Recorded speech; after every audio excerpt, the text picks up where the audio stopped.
Boom. All right, man. What do you want to talk about? Well, you were talking about the 2018 struggles and kind of in just what you were going through and what you're trying to lead into 2019, and just got me to thinking like, dude, we need to record that because we had some good content in here as we were just sitting, Yeah. talking about podcasting, vlogging, your coaching, and it just kind of led me to think about kind of all my past struggles. I just turned 26 years old, December 1st. That was just 12 days ago. And a big part of me this year was kind of understanding who I was becoming. I was very, very insecure with a lot of like my past kind of growing up, and where I wanted to be in life. And I was always really smart in school and applying myself and having a really good, solid work ethic just because that's how I've been raised. But I really didn't truly define my definition as to what I wanted to do in life. I just thought, I'm smart. I want to go make a lot of money to be a good father and a good husband. No, no. I'm a good father now. I'm a good husband now. And I don't make all the money in the world. And so when I started to really understand that, we're very fortunate to make it by right now with my wife being home with our daughter, majority of the week. She works to get out of the house to have her own sanity. But that's her choice. I'm pursuing my true passion because I want to set myself up for my wife and my kids. And going through 2018, I transitioned from wanting to go to medical school into conversating with Jim, and I'm like, dude, I want to do this. Like I want to work together. And him and I had piddled back and forth with it as I was trying to find myself, and I said, like, let me find myself with you. Like, let me find out what I truly want. I've always had a passion for videography and photography and just podcasts, and I've always been interested. I've always been on YouTube watching all these channels, and I'm like, God, that sounds cool that people talk about their life because it gives somebody else it reached out to me. Yeah. It definitely reached out to me. So I'm like, why can't I do that for somebody else? And I posted maybe a couple videos, and people ate that shit up. They ate it up, and they were like, dude, thank you for talking to me. Like, it really means a lot even for you to respond to this message. I'm like, I'm no celebrity by any means, but just the fact that I posted one simple video and it touched, it was over 20 people that had reached out to me and said, like, thank you for posting that. I kind of needed it. I needed that kick to go into next year. I was like, well, don't start next year, start now. Right. So here's the couple of things that you said that I really love. One is, if you walk into any conversation with a man or woman, it doesn't matter. You walk into this conversation thinking that there's something wrong in their life, you're right 90% of the time. Like, each of us is struggling with something. It doesn't matter where we are in life. We all struggle with something. Sometimes it's addiction. Sometimes it's marriage. Sometimes it's our body. Sometimes it's our business. Sometimes it's multiples of those. But we're struggling. So if you can have that conversation where you can be real with them, like that's why these people are attracted to you. Yeah, you're because you're transparency. Right, yeah. You're transparent about it, right? So, like, I was so afraid to tell my story, to talk about all the different things that I screwed up in my life, how it is that I almost got divorced and all these other things happened, because I didn't want to be exposed, right? People are like, oh, can you believe that guy? But what it did is it actually liberated me, because it said, look, we're not so different, you and I. I'm just willing to talk about it. And now I'm here for you. Exactly. And the cool thing is, and I love what you were saying at the beginning about trying to find your passion, your purpose, and business, and that business life balance. What I realized rather quickly was, if you're trying to go forward in business and your personal life is a shit show, it's never going to work. It's not going to happen. Everything's going to come crumbling to the ground. It's kind of like a boat, right? Your business is your boat. Your life, if it's not in control, your personal life becomes an anchor. Well, where's a boat going if it's got its anchor stuck in the ground? Just going to be floating. It's not going anywhere. Yeah. You could think you need to upgrade your business, i.e. I need a better engine, or I need to change the sails, or I need a better rudder or something. It's not going to change the fact that your anchor's still in the ground. So the equation is backwards. It's not make more money for your family. It's build your family for your business. So you take your family and it actually becomes an extra engine or an upgraded motor or something like that to propel you forward instead of hold you back. So the fact that you figured this out in your mid-20s is huge. No, I'm serious. When we were at Warrior, like, everybody said that. Everybody's like, hold on, wait, you're 26? What? Why are you, like, just listening to people, it's just like, I've seen, I've been a child of split families. I've been there. I've seen that. I've seen addiction. I've seen all these different facets of life early. I mean, I don't even have a good relationship with my biological mother at all. My biological mother has never even met my daughter. So it's just my choice because of her choices. Right. So I'm trying to be strong for my daughter because I'm nervous. My daughter's 3. I don't even want her to be in her teens yet because I don't want her to date. But I know if I continue to formulate the man that she should be around and who she should associate herself with, I'll be like, okay, like, all right, man, like, let's go hang out. I'll trust him because my daughter needs to see in a man what she sees in her father. And that's just something that I wanted to emulate for her growing up. I give my wife sometimes too much love, sometimes too much, but I need to, I do a lot for my wife because I feel like I've fucked up in the past. And I feel like I have not balanced myself and I've been like mentally just unstable. And I had a ton of therapy because I needed to find my true passion. And even balancing this now as being an entrepreneur and, working in the construction business, I love it. And so I'm trying to gain our personal brand and shove that out, but also embody exactly what I'm telling everybody else, because I can't just be talking about all these actions that you should be doing if I'm not emulating them in my life. Yeah. And that's what a lot of people like to do. Oh, I do this. I'm perfect. I'm still never going to be perfect. My marriage. Hey, check out my life, My marriage is still never going to be perfect. I'm still never going to be the perfect, father. I'm still never going to be the perfect businessman. But if I continue to strive and set goals for myself in those areas, I'm not going to fall by the wayside. Like, my wife could wake up one day and be like, honey, I'm just not in love with you that much anymore. That could totally happen. But I know as a man, I did everything in my power. Right. With integrity, and I worked my ass off for it. Right. So I give a lot of props. Oh shoot, I give a lot of props to my wife a lot because, I wouldn't be where I'm at today without her. You're 100% right. Like, here's the thing. Like, we as men, we like to do this thing, and it's called spend. Spend money, spend whatever we got. Like, spend, right? Yeah. We see everything as an ATM. Like, trust me, this is me for, like, I'm like, oh, whew, is this account going to, is this transaction going to go through or not, right? But what we don't think about it is our relationship with our wives, right? We just think that we can just withdraw without actually depositing any money in there. And most of us end up at a place where we're in the negatives, and now we're like, well, shit, what do I do now? Like, no wonder she doesn't want to have sex with me. No wonder she doesn't want to hang out with me. No wonder I'm sleeping on the couch again, No wonder we're always fighting. It's because I'm not giving her anything. So, again, I'm going to keep coming back to this, but the fact that you're in your mid-20s and have started to figure this shit out is a huge thing, right? And this is what you need to take with that, though, is there's men in their mid-20s who are now starting to see the effects of not doing it. Mm-hmm. Like, well, why in the hell does my wife not want to have sex with me? Well, it's because when you get home from work, you're an asshole. Mm-hmm.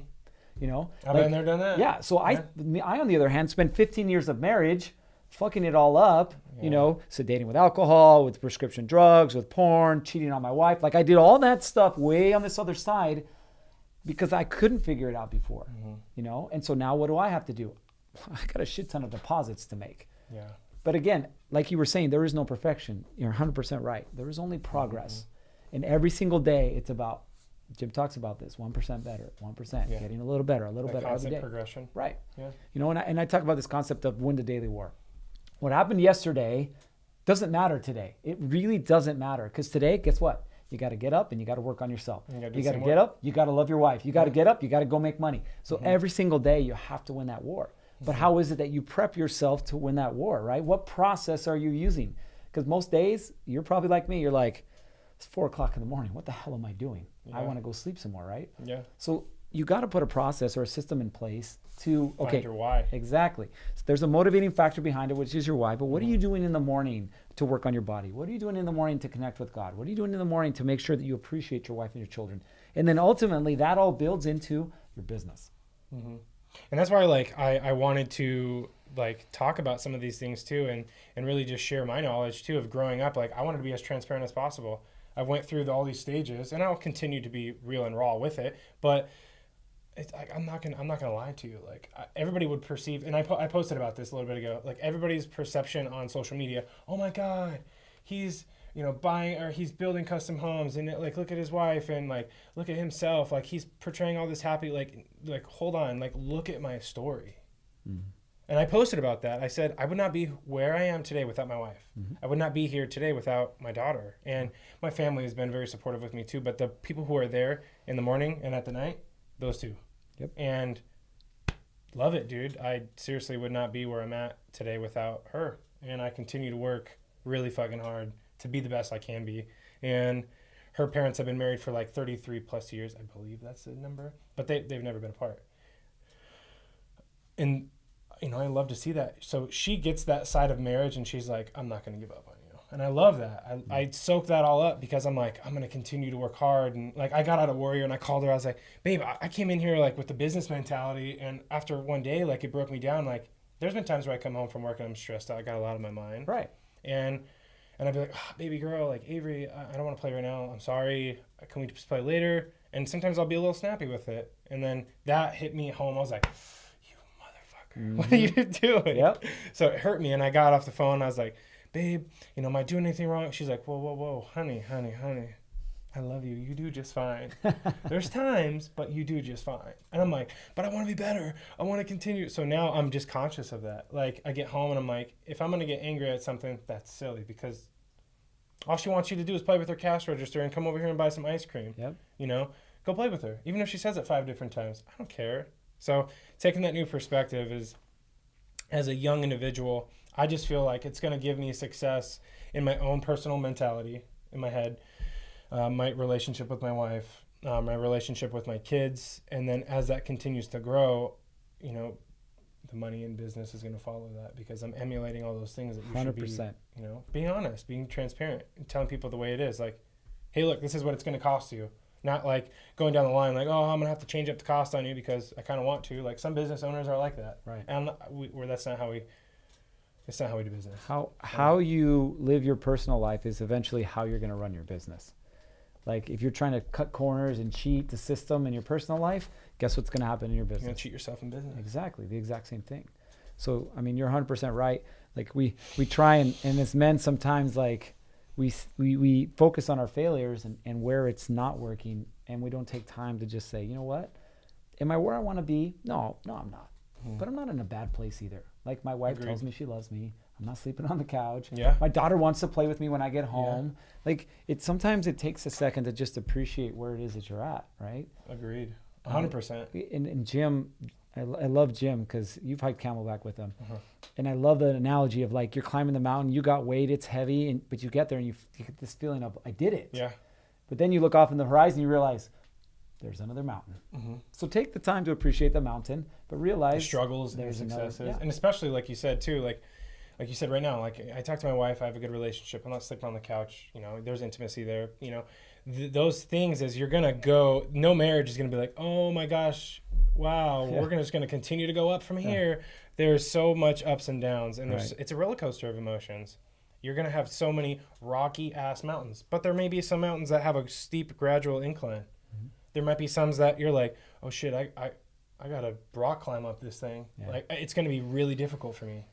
But you want to be up at the top with your partner, right? And come back down on the other side. Like, hey, we'll be okay. We'll be here. So definitely having that support system, you know, with your significant other is crucial. And the hardest part where it gets the worst is like where they aren't as supportive in those rocky times. Like, I might, you know, we've piddled it even around. Like, should we even get married? Like, should we do this? And you know, it's just kind of like a talk that was before we had gotten married. And we laugh on that now, like, oh, come on. We know the answer to that question. We should have gotten married. This is where I would have loved you the same way whether we were married or not. I'm never going to stop loving you. That's kind of the mentality that we have. And it's like, whatever you've done wrong, whatever you're going to set out to do, I'm going to be there to support you. Yeah, it's a beautiful thing. It is. And it's very, very hard to find that, especially in any age in life. It really is. But I think if you understand the concepts of reality and depth, my wife hates how deep I am. She's like, hold on, can you not be so spiritual real quick and like be so deep? She's like, you love a lot, like you give a lot. But she always says, like, I appreciate you. I appreciate how deep you are and how intimate you are with everything. Fatherhood, you know, yourself, with your friends, and with us. She's like, I could not have picked a better man. So well, and I don't want anybody who has the opportunity to listen to this to think that like, hey, like it didn't happen overnight. Like for you or for me, like it's a struggle, right? It's a process that you go through, but every day you just get a little better. Every day you just do a little bit more, you know, to where your wife tells you that she appreciates you. Your wife tells you that she loves you, not because she has to, but because she wants to. You know, that's the transition. Your wife will tell you that she loves you for a long time because she has to, until she actually starts loving you. She's like, I do actually love you. But it's based on, like, how are you showing up as a man? You know, What how are you deposits are showing you up? making? Exactly. How are you showing up as a father? And it's every day, showing up. And you're right. Some days it's a shit show. There's no way around it. But if it's that consistent action, you're constantly climbing that mountain, your wife's going to notice. She's going to appreciate that. Agreed. Dude, really good content today up in here. I got a lot of good takeaways. It was good to get on the podcast channel and record a little bit and, share this with some of our following and get all this information out there, because I'm just trying to have constant growth in every aspect, and, making all these meetings and stuff like that to continually grow. A lot of the people that I'm associating myself with are doing nothing but teaching me even more info. And I just love to push that content out, like, hey, look what I've learned. Mm-hmm. So I appreciate it, man. No, you got it, brother. Thanks, man. All right.